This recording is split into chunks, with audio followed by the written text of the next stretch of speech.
Hey there YouTube, That's It here, bringing you guys 3 more VGC battles that I've recently played on Pokemon Showdown. You can see my team is actually going to be on the top right today. Remember, sometimes when you upload a Showdown replay, it's going to have your team on the opposite side. So from the first couple games in the series, we're going to look at my team from the opponent's perspective and see just how intimidating it really is. We're leading off against Mega X-Man, who has Zapdos, Conkeldurr, Metagross, Hydreigon, Politoed, and Ludicolo. So really great core in Politoed, Ludicolo. Great check to Kangaskhan and Conkeldurr. Zapdos is always good. Metagross is most likely, well, there's nothing else that can be Mega, I guess. And Hydreigon, that standard Choice Scarf. Just super fast Pokemon. So we're going to start things off, get right into it.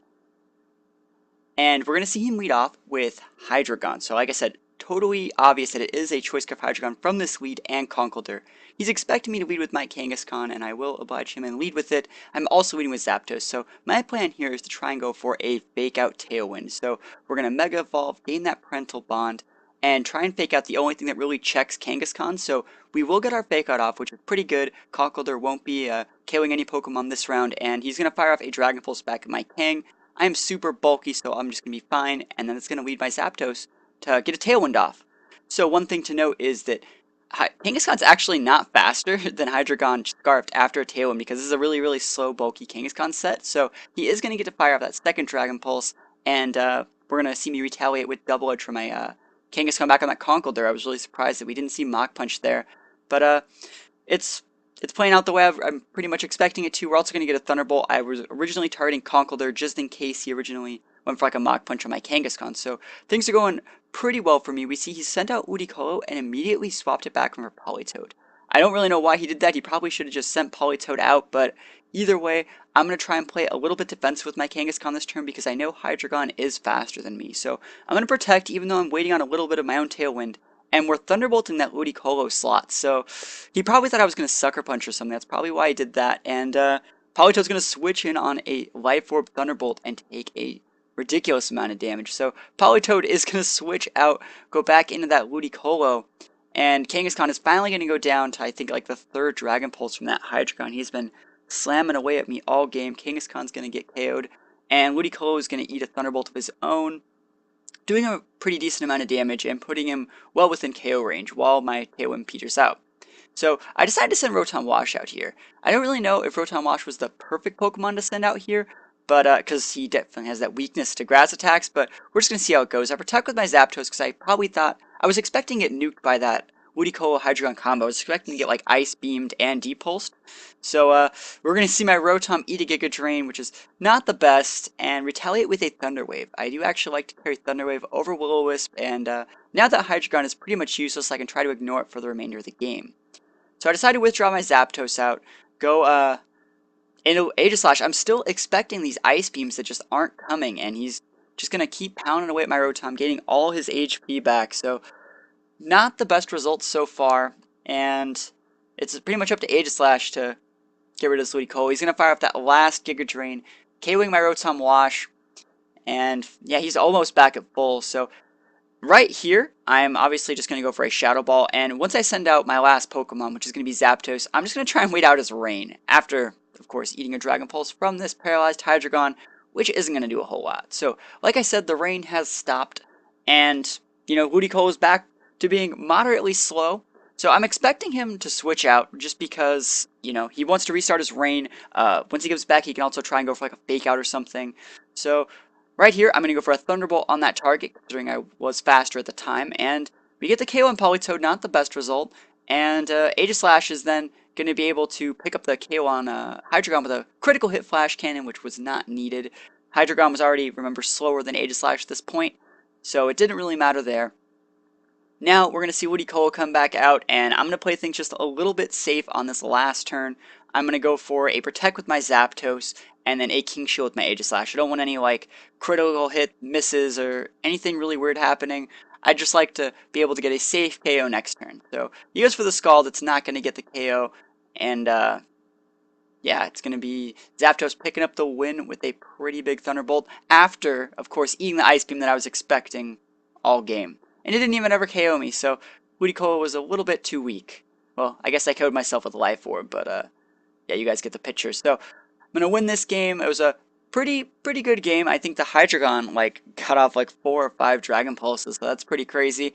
Any game where you just let a Pokemon attack for like 5 turns in a row is well, those are definitely games where you can have a hard time winning. So pretty GG, and we're gonna go into the next game. Which one do I want to show next? I'll show this one next. Ah, there we go.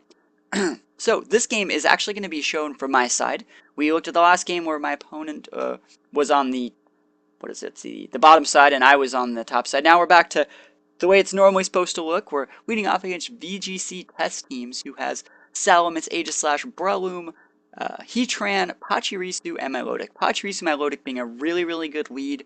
Also synergizes as well with a bunch of other Pokemon on his team.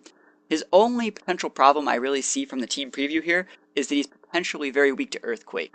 Pachirisu, Heatran, and Aegislash respectively all share that ground weakness, and while Aegislash probably is carrying Wide Guard, the other two probably aren't so lucky. So we're just going to start things off, get right into it.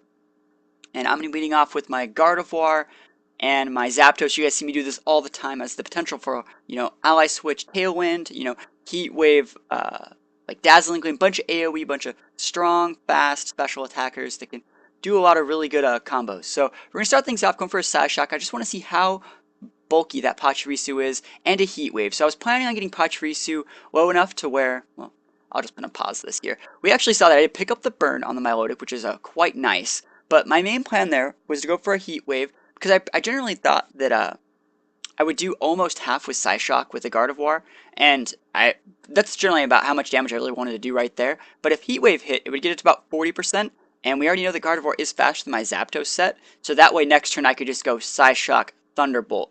So that was my main plan. Didn't actually pay out that way. I'm actually going to play for the most risky play this next turn. So we're going to see him go for a Nuzzle. It's actually not going to work because I traced his Volt Absorb, so that is really hilarious, and he's also going to retaliate with a Icy Wind, so now I'm quite slow and my Sash is broken. This turn, however, we're going to go for the most ballsy play of all time. I really wanted to do damage to that Pachirisu last turn, and actually didn't hit with the Heat Wave, so this turn I'm just going to try and go for the crit, because I know the Follow Me's coming, and I don't really care if, if the Pachirisu went back to full because I used the Thunder Attack. I don't really care. It's no big deal, because Milotic's burn, I'm just playing the waiting game here. So I'm actually going to get the critical hit Psyshock, which is the most luck-based thing ever, and then the crit's going to come on the Milotic, and you can kind of just see how this game is probably going to snowball from here. So very lucky I got the crit there. That was awesome for me, really unfortunate for him, but we're now going to see Breloom and Heatran come out here, and I always have really bad times against Breloom. I'm going to try and pop like an Ally Switch Tailwind. And looks like he's really going to call that and go for a Spore Heat Wave. It's going to put my Zapdos to bed, then KO it, and then Gardevoir is going to be left doing nothing because it priority Ally Switched that turn. So turn 3 was very lackluster, but now it's time for the big guns to come in. Landorus is coming in. He's probably expecting the Choice Scarf set, so I don't really know what he's going to do to retaliate, but I'm going to pop another Ally Switch. He pops a Spore, targets the Landorus slot, so he tried to put it to sleep. Ally Switch saved it, and we're now going to see my Saltvis Landorus go to town. EQ is going to take out the Asleep Gardevoir, which is actually good for me, and we're going to see Heatran actually hold a Shucca Berry, so it lives through this Earthquake.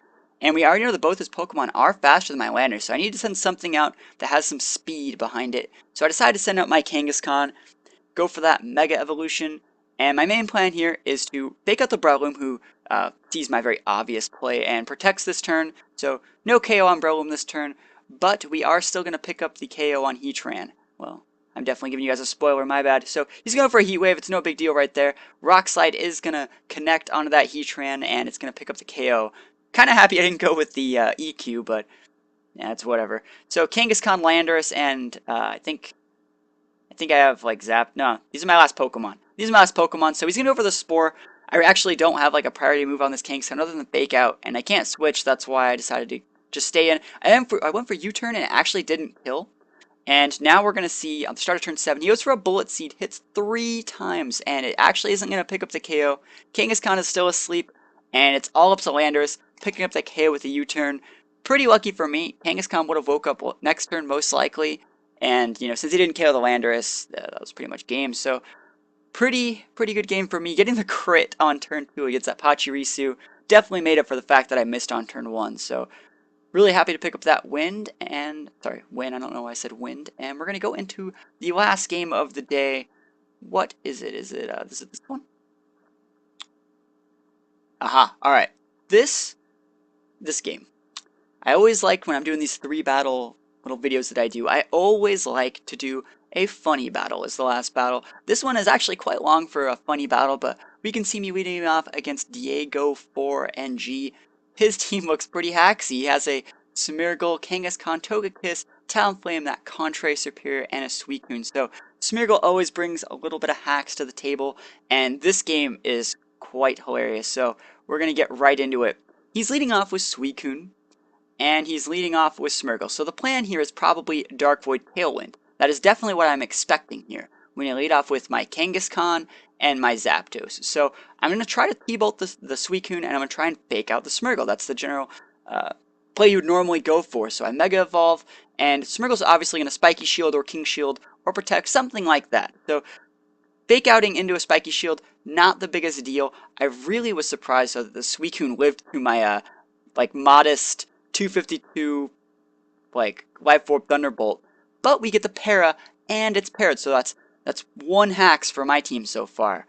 And we're now going to see Smeargle sharply raise its evasion but lower its accuracy. So when he goes for the Dark Void this turn, I completely let him go for this Dark Void because he lowered his accuracy, but so there's 2 things that have gone in this game. That there's the para on the Suicune, who actually then got parried. Then there's the Moody proc, sharply raising his evasiveness and lowering his accuracy.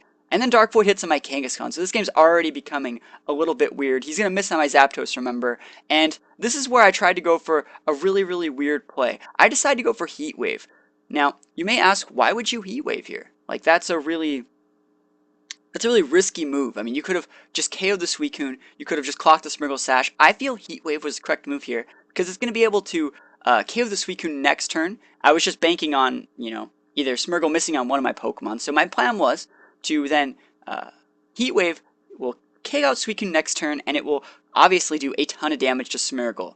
So look, and I picked up the Burn. So we have a Paralyzed Pokemon, a Burn Pokemon, a Sleep Pokemon, and now we have a Frozen Pokemon. So there's 4 different statuses going on the map, and look at this. There's a Frozen, a Sleep, a Para, a Burn, a Moody proc, raising evasiveness, lowering accuracy. This game is crazy, and it's only turn 2. So we're just going to keep going. We're going to see it sharply raise its special defense, and then lower its speed, so now he's super slow.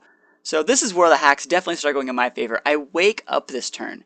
Low Kick's going to be able to take out Suicune. I didn't really want to damage myself with Double Edge there, so Low Kick's going to take that guy out. Zapdos is then going to thaw out. So the hacks looked like they were almost going in my opponent's favor, but to no avail. We gotta talk about that. He went for a sheer cold. So, like I said, it looks like the hacks were definitely going my opponent's way, but it was just a bait. So, anyways, now that I have my Tailwind up, remember I popped that at the end of turn 2. We're gonna see Superior come in, and I'm just gonna protect with both my Pokemon. I know that I'm waiting out my own Tailwind here, but I'd rather just see what Smeargle's last move is and just let it KO to Burn. And it's actually Follow Me. So that Smeargle had a really cool set. So it was Spiky Shield, Dark Void, Sheer Cold, and Follow Me. So quite the cool set from the Smeargle. And there's going to be something that I didn't realize till right now when I'm watching this replay, is the item on that Superior. I wonder what you guys think it is. We already saw him try and go for the Leaf Storm, but try and guess what that Superior's item is, so we can talk about it later in the battle. Really going to see me switch into my Landorus, and it's going to get Intimidate on the Kangaskhan, because I want to be able to live the Low Kick if he goes for it, and I just want to minimize the fake out damage if he goes for that on my Landorus. So Double Edge is then going to clock the Sash onto the Superior. So you saw I crit the Double Edge. I didn't really need it because it hits twice, but Sash on Superior, that is quite a unique item choice, I would say. In singles, you might see Sash, and in doubles you would definitely see Sash, but on a team with a Smeargle in it, that Smeargle did not have a Sash. Which makes me think, what was the item on the Smeargle? Was it a Bright Powder? It wasn't a Citrus Berry. It should have been a Lumberry because he died to Burn. But yeah, I wonder what the item on that Smeargle was. It was probably a Bright Powder or something. Oh no, he had Sheer Cold. It might have been that, the Wide Lens or something like that. Because that also helps with Dark Void too. I don't know. Let's just get back into the battle. If you guys feel that you know what the item was, feel free to leave a comment below. So we're going to see Superior get KO'd, And we're going to see him retaliate with our turn. Remember, he is intimidated, so it's not doing a whole lot. And it's up to his Kangaskhan to try and win the game. Unfortunately, I still have a Tailwind up, so he is going to go down to that low kick. And it's going to net me the 4-0 victory in one of the very haxiest games I think I've played in quite some time. I mean, like I said, there were four different statuses on the board on turn 2. So picking up that game was a lot of fun, and yeah, games like this are always the funnest to cast and the funnest to play. So thank you guys for watching these 3 battles. If you guys liked them, feel free to leave a comment below or like the video, and I'll see you guys next time. Peace out.